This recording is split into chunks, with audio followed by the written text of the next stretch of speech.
भगवान की, ब्रह्मदेव महाराज की जय। जय श्री राधे श्याम।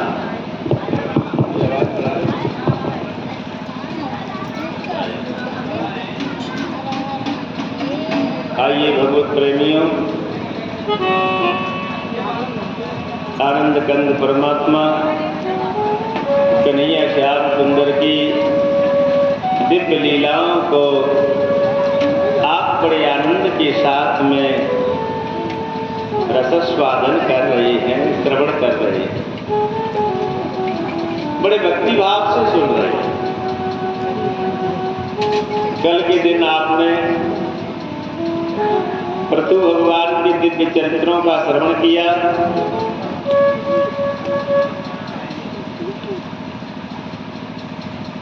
राज के भार को अपने पुत्रों को देकर के हिमालय की कंदराओं में चले जाते हैं और वहां जाकर के भगवान के श्री चरणों में अपने मन को लगा करके अपने शरीर का त्याग कर देते हैं।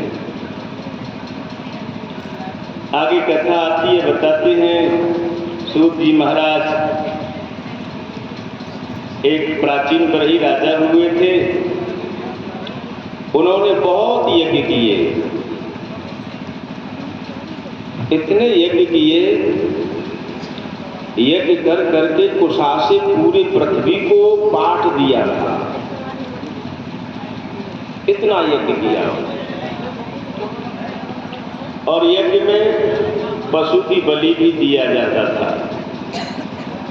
याद रखना, वैसे वैष्णव पद्धति के अनुसार पशु बलि नहीं देना चाहिए, किसी जीव की हिंसा नहीं करना चाहिए।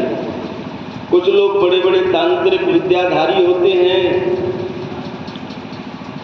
बड़ी बड़ी बलियों को दिलवाते हैं। ऐसा वैष्णवों की पद्धति के अनुसार निषिद्ध है, ऐसा नहीं करना चाहिए। प्राचीन बरही काफी समय से लगे हुए थे, कर रहे थे। देवर्षि नारद जी ने विचार किया, इतना यज्ञ करने के बावजूद भी ये अपने मार्ग से भटक जाएंगे, इनके पास चल करके इनको ज्ञान देना चाहिए। तो भगवत प्रेमियों, देवर्षि नारद जी ने एक कथा के माध्यम से प्राचीन बरही के लिए ज्ञान दिया।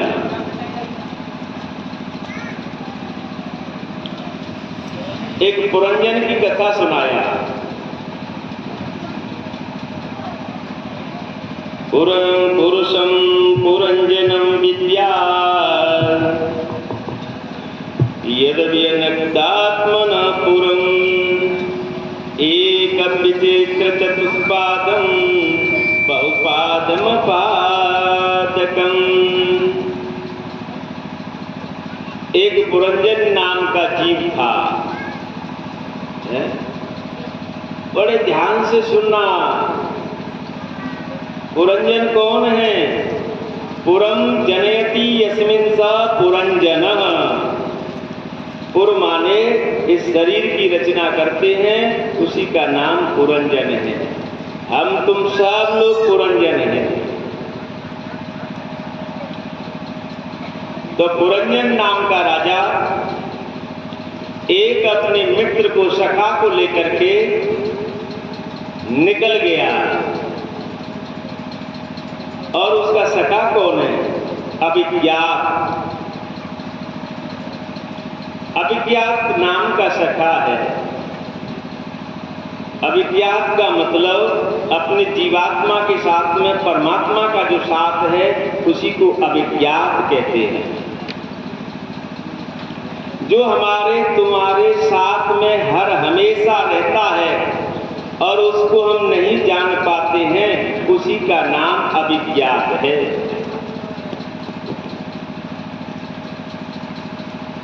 अभिज्ञात नाम की सखा को साथ में लेकर के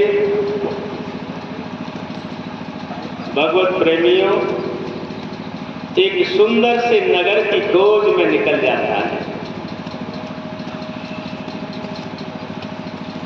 सब जगह भ्रमण किया,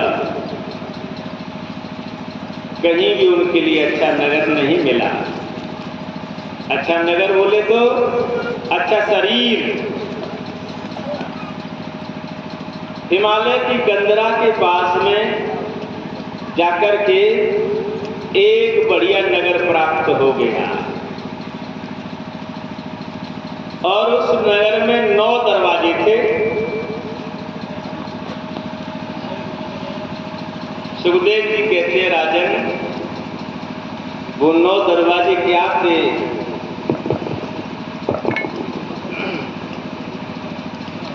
9 दरवाजे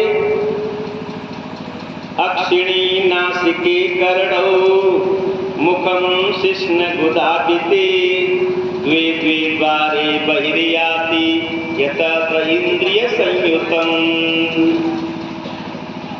9 द्वार वाला एक नगर मिला और वह नगर बड़ा ही सुंदर था। ये हमारे शरीर के अंदर 9 दरवाजे हैं। 9 दरवाजे देखो, 2 तो हमारे हो गए कान और 2 हो गई आंख और 2 नाक के छिद्र, 1 मुंह, 1 गुदा का स्थान, 1 जननेंद्रिय का स्थान। इस प्रकार से 9 दरवाजे शरीर के अंदर होते हैं। उस सुंदर से नगर में जाकर के पुरंजन नाम की राजा ने प्रवेश कर लिया। उस नगर में जैसे ही प्रवेश किया तो उसमें एक बड़ी सुंदर सी एक स्त्री भ्रमण कर रही थी। बड़े सुंदर वस्त्र पहने थी और रूप लावण्य भी उसका बहुत सुंदर था।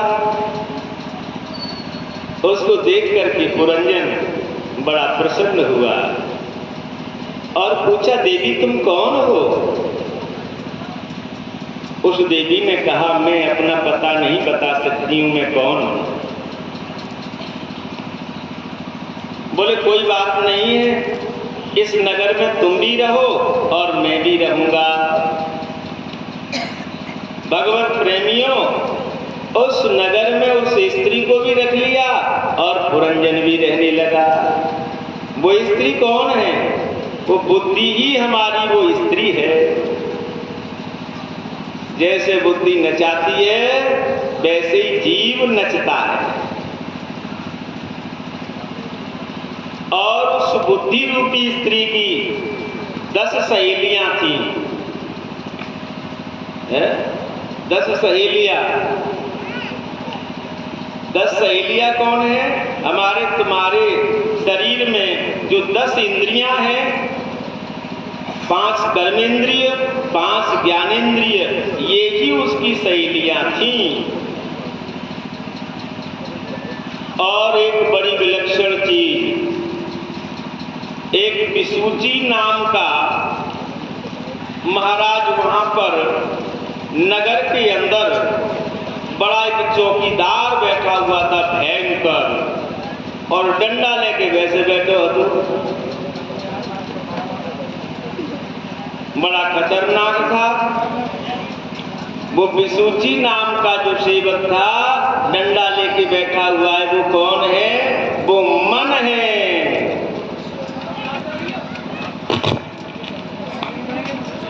मन बड़ा खतरनाक है, डंडा लेके 24 घंटा रहता है।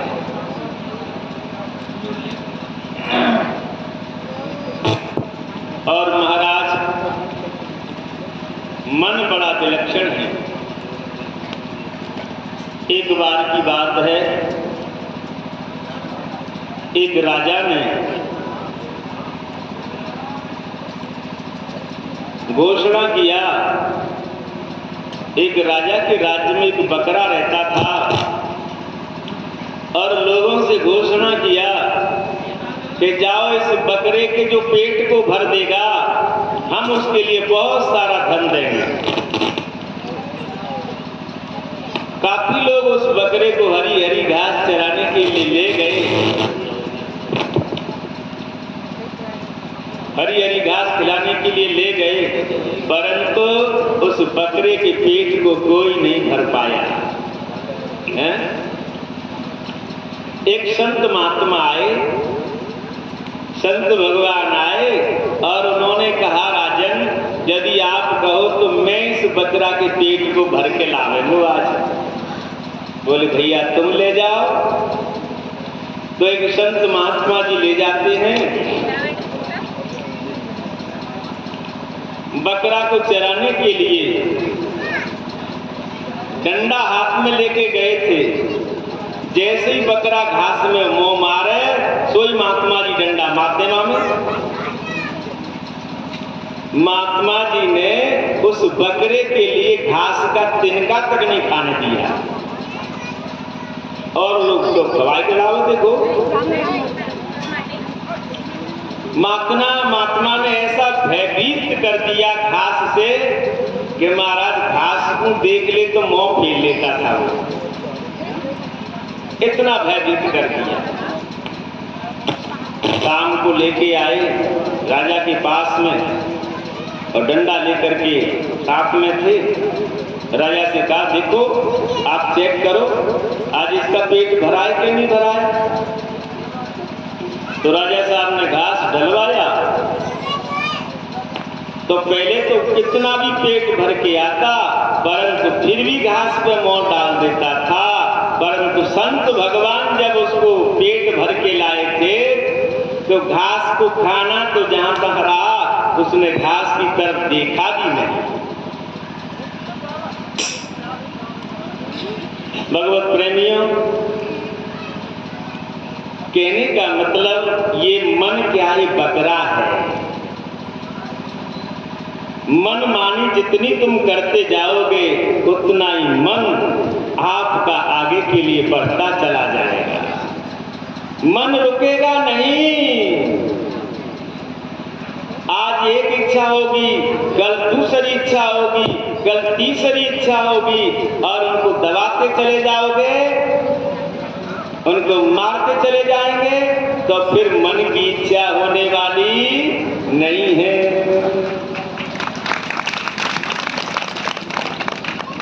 कैसी इच्छा है? चाह जीवन में आने लगी।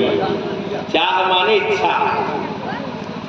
यदि व्यक्ति के जीवन में चाह आना प्रारंभ हो जाता है तो फिर रुकती नहीं है। हमारे मन में विचार हुआ, आज हमारे पास में पैसे कम हैं, चाह माने इच्छा, चाह पैसों से रुपयों में जाने लगी।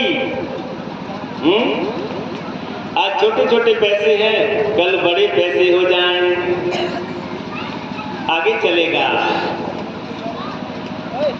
जब पैसे मोटे हो जाते हैं तो फिर चाह रुपयों से कोठी बनाने लगी।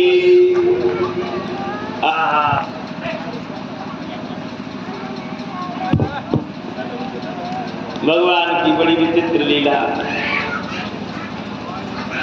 आज हमारे पास में पैसे हो गए तो बढ़िया सा कोठी होना चाहिए, बढ़िया मकान होना चाहिए। चाह पैसों से कोठी बनाने लगी और चाह कोठी से गाड़ी मंगाने लगी। जब चाह आना चालू हो जाती है ना तो फिर पूर्ण नहीं होती हैं इच्छाएं।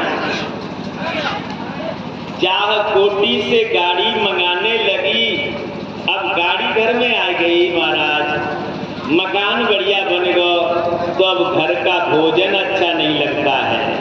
हम तो बड़े आदमी हो गए ना अब घर कैसे भोजन बनेगा? चलो कहीं बाहर भोजन करने चलेंगे। चाह गाड़ी से होटल ले जाने लगी, घर का भोजन नहीं अच्छा लग रहा है, चलो अब होटल का भोजन करेंगे। चाह होटल में बोतल लगाने लगी, जब से लगी चाह जी जरा हो गया, और हरी से लगी चाह तो जी हरा हो गया।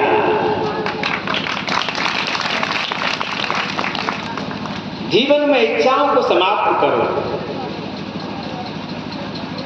ऐसा लिखा हुआ है।